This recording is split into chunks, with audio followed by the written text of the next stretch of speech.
How to log in to your Flybuys account. Hello and welcome to our YouTube channel, How to Tutorials.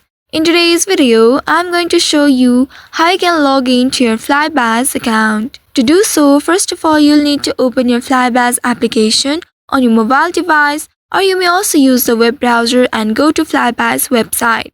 And once you have opened your application, here you will find sign in button below. Tap on the sign in button, and once doing that, here you will be presented with the sign in interface. Here in the first box, you need to enter your Flybuys number or the email address associated with your Flybuys account. Or you may also scan a card at the bottom. Now after doing that, enter your password in this box. Make sure to enter the correct password here.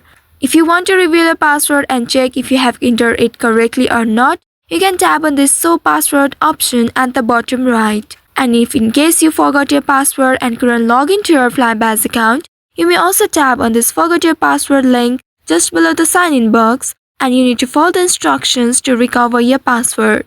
After that, you can enter your new password and sign into your account. Tap on the sign in button right here and wait for a while. After that, you will be able to log into your Flybuys account. I hope this tutorial was helpful. If yes, don't forget to like, share and subscribe to our YouTube channel. Also hit that bell icon to never miss any updates from us. Thank you for watching.